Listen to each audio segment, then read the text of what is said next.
Hello, I'm Alex Benowitz. And I'm Jacob Reyes. Welcome to Your Sailor Station.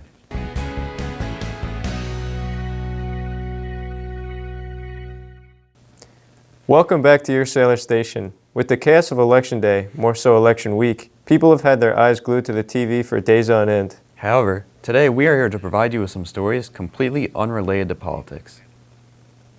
I know I could use a break. Something I do to relax is sit back and read comics. Everyone seems to have a favorite, from the traditional comics like Batman or Superman to the more recent ones like The Walking Dead. Let's talk to Jared to hear about the truth behind the secret society in one of his favorite graphic novels. So I'm sure us comic book nerds have heard of the Court of Owls, but for those who haven't, let me give you a quick summary.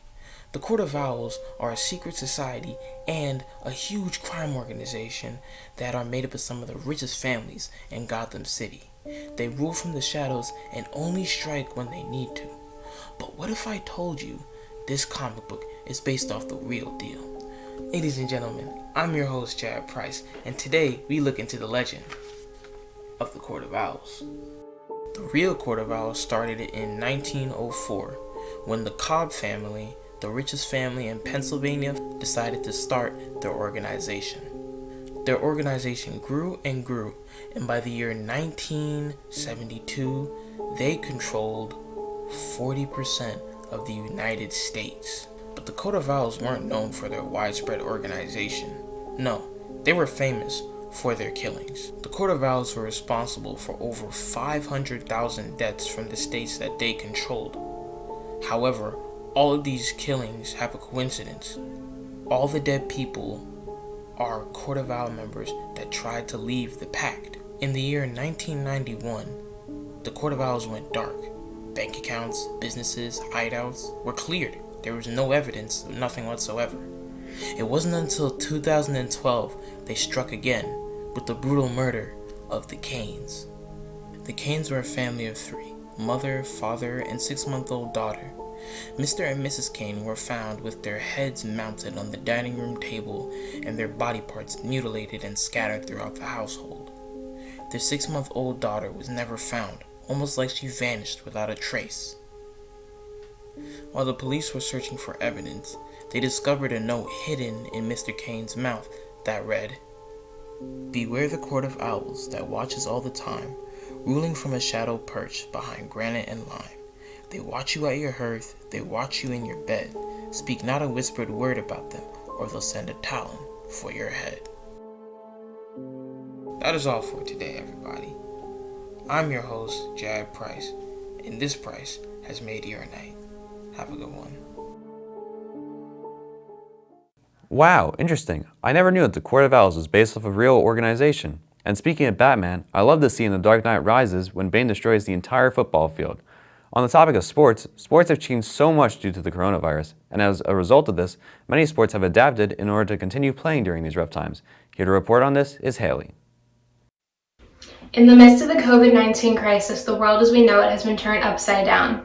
Throughout this madness, the NHL playoffs were forced to take place inside of a bubble. With hub cities located in both Toronto and Edmonton, NHL players were separated from their loved ones for up to 2 months based on their team's playoff duration. While one might think that these athletes were cooped up in a hotel room with nothing to do, this couldn't be farther from the truth. Players had the opportunity to golf, fish, play video games, attend outdoor movie screenings, and so much more. Some teams, like the New York Islanders, even created a ping pong tournament. Although players had to be separated from their families for such a long period of time, it's safe to say that they were given a good amount of things to do throughout Bubble Life to keep their minds occupied. Let's hope that Bubble Life wasn't too consuming for these athletes, though. After all, they are trying to win a Stanley Cup. During the 2 months that NHL staff and players were in quarantine, they received 0 positive COVID cases from their everyday testing. The NFL, however, is not having the same success.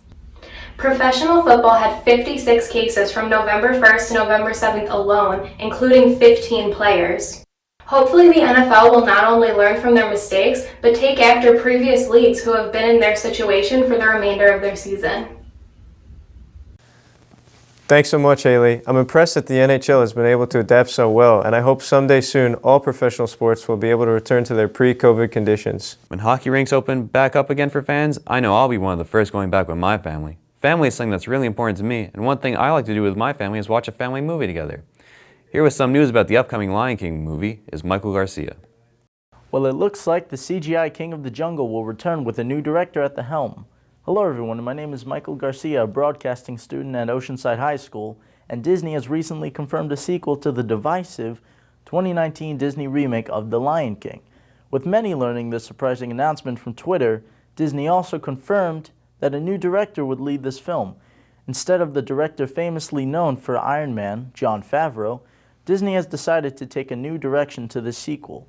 The director of Best Picture winner Moonlight, Barry Jenkins, is set to direct the recently announced sequel, with Jenkins himself tweeting, "This, yes, this."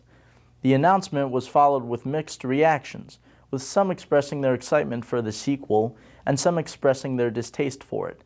One tweeting commenting on the announcement reads, "This project is unworthy of your talents and beneath you. Heartbreaking to see yet another burgeoning auteur get co-opted by a corporation to babysit their IP." Another tweet reads, "Yes, now I am so freaking excited for a sequel. Hope that Disney gives you full creative freedom so you can give us a great movie." With many now fixing their eyes on Jenkins, it is up to this acclaimed director to deliver the next chapter following the 2019 CGI Disney remake. Hopefully this sequel will be able to live up to the hype.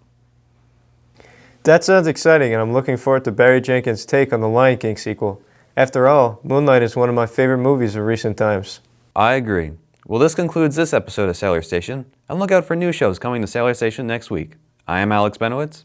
And I'm Jacob Reyes. And for all things Sailor Nation, We are the Sailor Station.